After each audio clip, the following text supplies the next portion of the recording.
With de-healthification, we can recenter at least what is happening to the individual, and that is the body and the individual and the human is being de-healthified, that their health is what is being targeted, their access to their health, and that there is a regression in their health. And I often think that as Palestinian scholars and researchers, we have a massive responsibility of ensuring that we not only document our history, but make it legible for other peoples.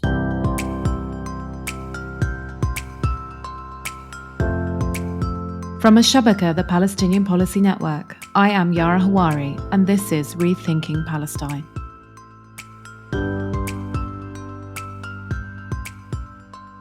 In the first podcast episode of this year, we are looking at the Israeli regime's systematic destruction of Palestinian healthcare infrastructure. The ongoing genocide in Gaza has seen the complete obliteration of the healthcare sector. All of Gaza's hospitals have been bombed. Some, including Gaza's main hospital, Al-Shifa, have been subjected to intensive seizures. Health personnel have been systematically targeted, killed, and kidnapped. But this isn't something that started 2 years ago. This is a structure that is part and parcel of the attempted erasure of the Palestinian people. We're joined by Layth Malhis, graduate student at Georgetown University's Center for Contemporary Arab Studies and researcher at the Institute for Palestine Studies. He is the author of a new policy brief for Al-Shabaka, De-Healthification, Israel's Engineered Collapse of Palestinian Life. In this powerful analysis, Layth reframes the collapse of Gaza's healthcare system not as an unintended humanitarian consequence, but as the result of decades-long policies that have systematically degraded Palestinian health infrastructure and denied the right to heal. We'll explore what de-healthification means, how it operates as a mechanism of control, and what it reveals about structural violence, accountability, and the struggle for health sovereignty under colonial occupation and genocide. Layth, thank you for joining me on this episode of Rethinking Palestine. Thanks for having me. Layth, how did you come to develop the concept of de-healthification? What does this framework reveal about Palestinian healthcare that existing terminology doesn't quite capture? So I come from the world of archives, and I've spent a few months at the Institute for Palestine Studies archive here in DC, and I found like a plethora of pamphlets that were put out during the Intifada from the medical committees, and found in them a retelling of Palestinian health in a way that argued that the occupation is the main perpetuator of Palestinian illness. And this made me think about how all this discussion about the targeting of healthcare and the severing of Palestinians from access to adequate care is not new. And we've often said during the genocide that October 7th wasn't the start date. This is a 75-year, if not 110 years struggle against Zionism and British colonialism. And I found that a lot of the rhetoric around the destruction of healthcare is falling into this trap that this is a new phenomenon. Certainly, the tactics that are employed during the genocide towards the healthcare system are the culmination of tactics from the past. It's not. This is a new thing. What's going on? It's not that. What I was trying to argue is that the tactics are not new themselves. And so I had this reason to think about a framework. The other reason was, I've become very critical of the humanitarian sector, and this criticism comes from the fact that there's a frustration that we are being spoken for as Palestinians, and there is a sort of transaction between the humanitarian sector and the humanitarians who come from outside and the Palestinians in the occupied territories, where because of their goodwill gestures and their volunteer time and their solidarity, our voices are being silenced or being chosen as secondary to their voices. And within that, this frustration also came this analysis that all the rhetoric was about a health crisis, emergency, like a system collapse. Again, these isolate the healthcare destruction within a singular moment, that this is isolated from the past, that this is a crisis now. And so I wanted to talk about a longue durée, knowing that, in 2018, there was a deliberate targeting of limbs. When the siege began in Gaza in 2007, that there was elimination of access, a supply chain access from life-saving medicine to the Gaza Strip. That during the Oslo period, that there was this obsession with making sure that the Palestinian Ministry of Health was to be at the behest of the Israeli military and Israeli occupation. During the Second Intifada, this escalation of deliberate targeting of health infrastructures and ambulances, and creating this, heightening this permit regime. During the first Intifada, that there was this, at least in the occupied territories, there was this now weaponization of healthcare, the throwing of tear gas canisters into health facilities, the kidnapping of doctors and holding them hostage for a few days or a few weeks. And all the way into 67, this new system that emerged when the Israeli occupation began in the West Bank and Gaza Strip, that really was built on neglecting the proper healthcare infrastructure. With Moshe Dayan's like quiet occupation philosophy, that really this quiet occupation that he called for was very much translated to like neglecting the Palestinian healthcare. And so there was that aspect of me wanting to talk about this longue durée. The other aspect is that Francesca Albanese and the Special Rapporteur on the Right to Health, Dr. Tlaleng Mofaking, they're working on this new report on medicide. And I'd known about this talk about medicide. It's being done by scholars and researchers. And I personally had an issue with the framing, for again, that it traps us in this single cycle of violence, that this is an isolated incident. And this is part of the issue that I have with the international human rights legal world, is that there's a focus on the immediate. And it's because of the reactionary tendencies of IHL. And the other thing, we need frameworks that are built exactly on the experience of Palestinians. Because what Israel's conducting during the genocide, it will be the sort of, the blueprint for other conflicts. Dr. Ghassan Abu Sitta has talked about, the war, if there was a ceasefire today, it's what happened in Gaza will be just transported to another region, to another peoples. And so I thought with medicide, there was this obsession with trying to say that this comes through the culmination of a genocide. But rather, I found that, no, the tactics that are employed in the genocide were found before when the official date of the genocide began. And also, medicide as a term is assisted suicide in the medical world. And so you had this sort of tension there. And I thought that with de-healthification, we can recenter at least what is happening to the individual, and that is the body and the individual and the human is being de-healthified, that their health is what is being targeted, and their access to their health, and that there is a regression in their health. And so those are the reasons for why I developed it. And I often think that as Palestinian scholars and researchers, we have a massive responsibility of ensuring that we not only document our history, but make it legible for other peoples. Because what happens to us, as we've seen just in the US in the last 2 weeks, what happens in Palestine gets transported, and people look to us. We often say unabashedly, like, we told you it doesn't stop with us. We told you that it will come to you. And so I felt that we needed something born within Palestine studies, within the Palestinian community, at least for the targeting of healthcare. This process of de-healthification, as you have pointed out, has been around for decades and has consistently undermined Palestinian health sovereignty. So what have been the main structural mechanisms that have been utilized by the Israeli regime? Again, with every framework, you have to think about dimension. And so I've systemized them based on 7. And these are evident across time. And there is, throughout the periods that I've defined in the piece, one stands out over the other, of course. But there is a mutation, and they learn from one another. So the 7 are administrative strangulation, which is the bureaucratic control of movement, supplies, and medical permits. And in this, there's a logic to turning care into a privilege, and a privilege that can be disciplined, where the Palestinian themselves, knowing that they are weak, that their health is weak, they discipline themselves in that they apply to through the Israeli permit regime, and they behave in a certain manner to ensure that the Israelis grant them the permit. And that is based on the survival instinct. So there is also a behavioral component to each dimension. There's also the infrastructural attrition, where there is the chronic underfunding, targeted attacks that dismantle physical capacity and logistics. And this, in fact, is what allows for de-sovereignty, where Palestinians are being de-sovereignized because of this infrastructural attrition that happens to them, and this slow violence that's enacted against their infrastructure. That the humanitarians come in and they invest and they build, and within this exchange, there is this sidelining of Palestinian autonomy in what is being rebuilt.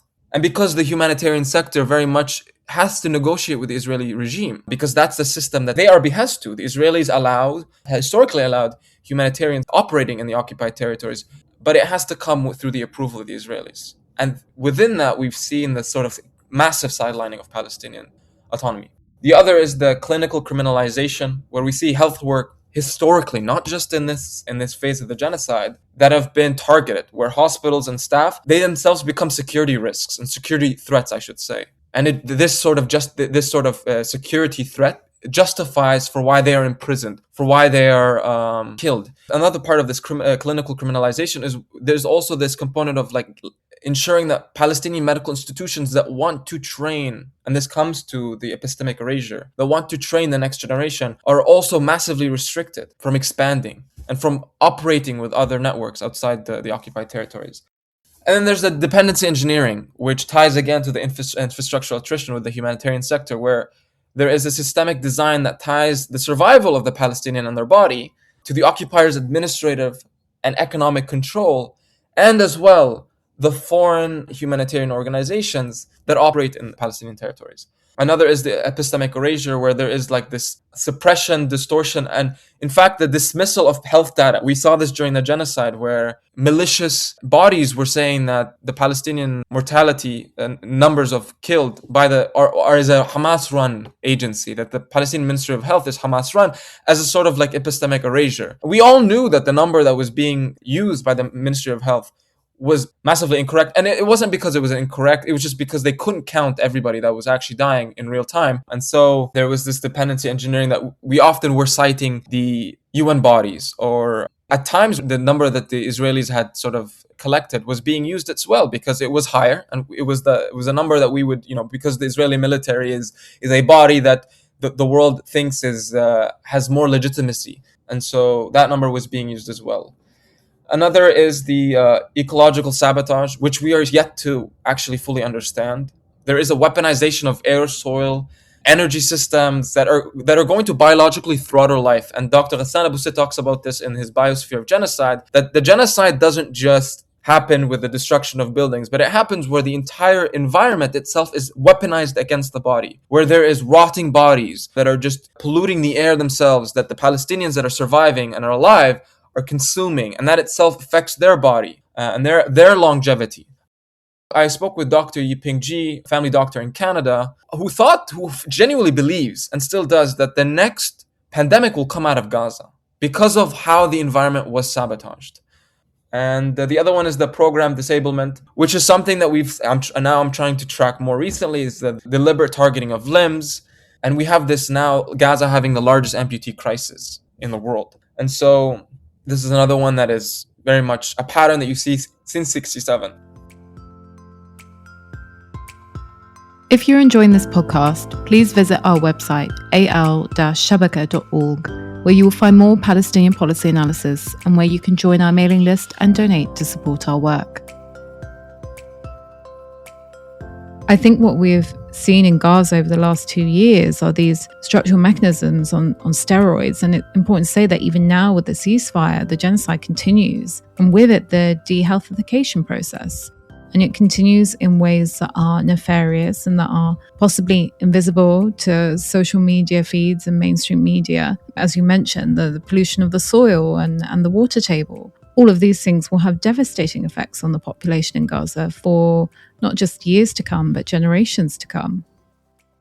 Yeah, I mean, the dimensions that I can think of right now that are like out in the open are like the administrative strangulation in this sort of so-called ceasefire phase, and the dependency engineering. Palestinians are trying to rebuild their hospitals. I'll speak about the Kamal Adwan hospital. The folks in northern Gaza are trying and have been trying to appeal to collect funds and to rebuild the Kamal Adwan hospital. But there is this, number one, the complete administrative strangulation, that when they're trying to work with humanitarian organizations that have operated in Gaza during the genocide, there is this, like, because of the recent Israeli banning of 37 humanitarian organizations, the Palestinians that are now trying to rebuild are having to do it on their own in a way that it's very much based on mutual aid. And as well, there's this dependency of having to collect money from outside and try to negotiate with organizations that are able to work with the Israelis to bring in the equipment that's needed. And so, yeah, these dimensions won't end. And I often say that these dimensions won't end unless the Israeli occupation ceases to exist. That there can never be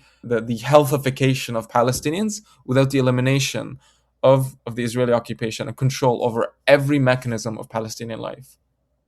In your piece, you write that the genocide today marks the final stage of de-Healthification. Israeli forces have turned Gaza's hospitals from sanctuaries into execution sites.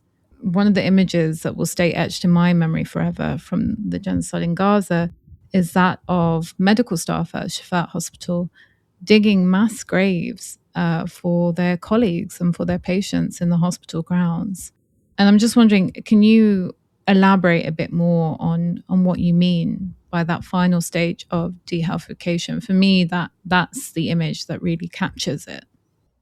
The final stage, for me, I thought of it as like there's nothing more that comes after beyond the mass killing of people. That this is the pinnacle of how Israel can operate without fully just killing. Because there's a psychological element to de-Healthification, and that is the removing the Palestinians. That there is an intention to create this sort of this performance that if you do not abide by what we want, your hospitals are not safe. Therefore, you won't have access to these hospitals. And so nothing comes more beyond this. And I think for me, it's because there's just this massive culmination and there's this anarchy that's happening on the ground, inflicted by the Israelis towards the Palestinians, that what comes more is just simply mass killing. And what more can you do than siege a hospital, eliminate its supply chains, target its senior staff, its hospital administrators, its directors, and its like most specialized individuals, then enact an evacuation order where those that are literally tethered to IV lines are having to leave themselves in a straight line. What more comes after this? I struggle, and if the Israelis do show that there is another stage, I think it's just mass killing. You don't target the infrastructure that keeps individuals alive just so you can keep them alive. Like there is a complete intention to kill them. And the images of the press conference with the most notorious one of Dr. Hassan Abu Sitta outside, I think it was Al-Shifa, that demonstration of having bodies lined up in front of cameras is in itself, that's it. There's nothing more that comes after this other than the elimination of those that are still holding the front line. That is the doctors and the nurses and the ambulance drivers and the volunteers inside the hospital. If there is a final stage, I personally believe it's just the complete eradication of any existence of Palestinian life, both infrastructure and institutions and the body. Like, think about it. Hospital yards have been turned into graveyards. Like, there is this complete 180 shift of what the hospital has become in this final stage. It's a place of shelter. It's a place of education as well. It's a place of gathering humanitarian aid. It's a place of healing. It's a place of community gatherings. It's also now become a morgue. And it's also a place where you get the news and electricity and adequate access to water. Like, this is the final stage. You mentioned the importance of naming this process as de-Healthification because it more accurately represents the reality on the ground, and that current language used doesn't accurately describe it. But I'm also wondering if that naming has implications for legal and political accountability. I think when you term something, you provide the lingua franca that's able to be exchanged and be produced and be put out, and you push people to think about it within a systemized manner and within a formatted manner. What are the illegal implications right now by IHL beyond the guaranteeing Geneva Conventions, which is protecting civilians from access to care, and nothing talks about the way that the longue durée of destruction of healthcare, dismantlement of access to care in international legal law. I found that there's a massive gap and there's a massive hole that Israel has been able to abuse from international law. Where if they can say to the world, oh, this hospital is being used by Hamas, therefore we have the right to go in there and target them. International law provides a gray area in that space because their investigations have to be done and it takes time. And at that point, Israel had achieved what it wanted. By the time you've mobilized the international community to conduct the bureaucratic process that it needs to go into to investigate the claims that Israel is making against a hospital or a clinic, that it takes so much time. That at that point that they've done what they wanted. They've besieged the hospital. They sent the message to the Palestinians that you are not safe here. You need to move to the south. And at that point, it's achieved its outcome of severing Palestinians to care. However, there is this now awakening by international legal scholars to try to say that all hospital infrastructure, all medical infrastructure has to be protected, even if it's being used by quote unquote enemy combatants. I mean, there is that now, there's shift, but the genocide could not have happened without Israel's full exploitation of the international law. Why naming is urgent and is needed is because we provide other regions and other peoples in the future a framework that they can build on. That if their hospitals are being targeted and their clinics are being targeted and their doctors are being targeted, that there is a systemized structure that they can argue to the entire world that this is happening to us. We don't have to convince you of the framework of what is happening. So we are able to make Palestine the sort of blueprint for people that are struggling against various forms of oppression. The other thing is de-Healthification has a long durée process. It's a history. So it accounts for the slow violence that is often neglected by the international legal world. That slow violence is seen as like the Palestinians have been under a system of slow violence since the inception of Israel. And that hasn't been criminalized. You know, the fact that in 2024, the occupation was finally considered an illegal occupation that needed to be removed by the international courts should tell you that this process of allowing 56, 57 years of occupation to continue is because there is a negation of the fact that slow violence is a crime, that is just as big as quick violence or immediate violence. And Robert Nixon talks about this. He talks about slow violence in his book on the ecological sabotage. He conceives violence as in two ways, slow and quick. When we look at violence, we remember the violence of like a mushroom cloud or a destruction of a building by a cluster bomb. We don't think immediately about the structural components over years that have made individuals feel that they are oppressed, that they're targeted. And one way to look at this, very easy, is the Palestinian health sector. And that slow violence has name in Palestine, of course. It's Zionist settler colonialism. And that's why, for me at least, I see de-healthification as a really useful term, because it looks at this as a process, not just as an event. It covers this long durée, as you called it. And it also covers what the future will look like for Palestinians if this violent structure remains in place, if siege and colonial occupation remain. Palestinians will never have health sovereignty and will continuously be subjected to de-healthification if that structure it remains in place. Yeah, and this is a frustration that many of us have felt with the fact that the system that's enacted on us, settler colonialism, is not, you cannot argue it in the highest legal court. And so one way for us to infiltrate this is by these frameworks that talk about the mechanisms that allow the settler colony to continue to exist. There's also this, since the inception of Zionism, have been open about what they intend to do with all of Palestine, all of historic Palestine.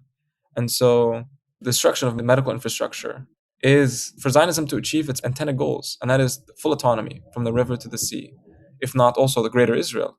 And so one way we're able to stop them is to ensure that the violence that they enact that allows the settler colony to exist, i.e. slow violence, and the long durée of the settler colony in the health sector, is halted. It's considered illegal. Another conversation will be had about whether the international arena will ever do something. If, let's say, de-Healthification becomes an actual framework, will they ever do anything to stop the Israelis? That's another conversation. Layth, how has this research that intersects, with health policy, with settler colonial theory, with the lived reality, how has it affected your own perspective on the Palestinian struggle and on the global health discourse? For me, I feel that, the wretched of the earth, those that are neglected, that are silenced, that are under a system of erasure. When I started to study this, I realized that, if we don't act, if we don't resist, we will be erased. And it actually reminded me that the frustration that many of us have had throughout our our lives about the generations of our foreparents for not stopping this, or that it's a miracle that they survived. It's a miracle that the generations before us have been able to survive this system of erasure, this logic of erasure. And it also made me wonder, why is the Israel's genocide now being acted in 2023 rather than the past? And it's also because of this reclamation of Palestinian identity and this refusal by Palestinians in the diaspora, in the Arab world, and in Palestine from allowing Zionism to continue. And so I think of this on a political front. I also made me realize that the policy of health world is very Eurocentric and very much warped in language that is built on the European system and European ontologies. It's not built for us. If it was built for us, we wouldn't be having to talk about de-Healthification in 2025. We would have talked about it.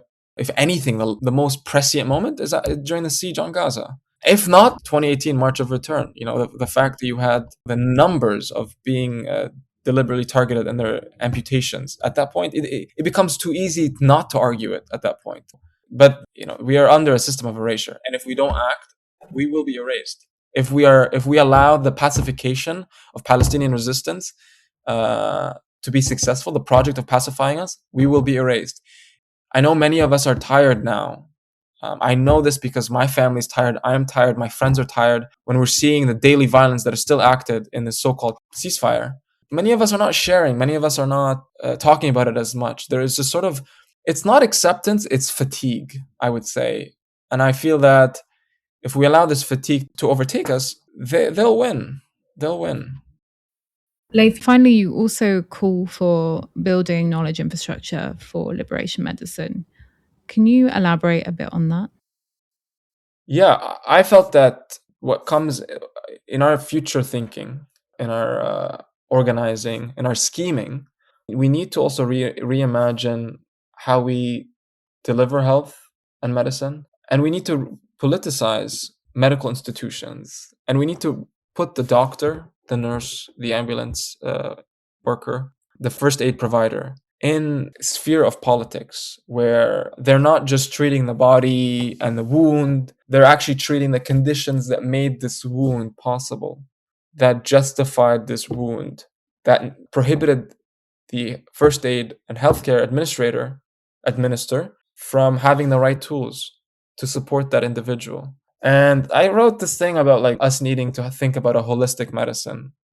And this very much is in line with indigenous peoples in Turtle Island, in what is now North America, and the Australias, where there is this idea of a holistic framework to understanding spirituality, environment, medicine, and that medicine is not just chemicals and things that are kind of conjured by scientific development, but also medicine can be found in nature. And there's this emphasis that because medicine is also found in nature, there's a need to protect nature, a need to protect the body's environment. There's also been this holistic medicine also came from my frustration of the medical establishments in the US, in Canada, in Europe, of the complete sort of silence to a destruction of an entire sector. And why I thought about the build knowledge infrastructure from liberation medicine was for this, to talk about, to bring in the politics, where it takes away the choice for doctors and medical practitioners from ignoring the politics that makes this wound possible. Another thing is that, back to the question about the Eurocentrism of public health and the policy of health, the health policy world, is that we need to untether ourselves from this hierarchy, because the longer that we continue to operate in these infrastructures, we're going to be stuck in a hierarchy where the European white male doctor is on top, and the Palestinian and Congolese and Sudanese doctor that's operating in their homelands are at the bottom and can be dismissed and can be ignored, and can be killed. Another part is because it's to my fear of what's to come. I do fear that this will not end. It will only get worse, and it will be transported to other areas. And so we need to also educate the doctors that are going to have to and going to choose to serve on their lands, despite the carnage that's being inflicted on their people. And so Palestinian doctors in Gaza, this morning, I just woke up to a colleague of mine who I've been working with, who was a volunteer in Al-Shifa, who had published an article, a scientific-based article to a medical journal about findings that they were able to come up with during the genocide. And it made me realize that these people that are still serving in Gaza, that have served in Gaza, should be the champions of, and also leading this sort of building of knowledge infrastructure, because they know how to treat specific diseases, specific illnesses, specific conditions with no resources and under conditions that are unimaginable. And their knowledge should be preserved and transplanted to the people that are going to have to, unfortunately, use these techniques. Layth, I think we'll end it here. Thank you so much for joining me on this episode of Rethinking Palestine. My pleasure. Thanks for having me. Rethinking Palestine is brought to you by Al-Shabaka, the Palestinian Policy Network. Al-Shabaka is the only global independent Palestinian think tank whose mission is to produce critical policy analysis and collectively imagine a new policy-making paradigm for Palestine and Palestinians worldwide. For more information or to donate to support our work, visit al-shabaka.org. And importantly, don't forget to subscribe to Rethinking Palestine wherever you listen to podcasts.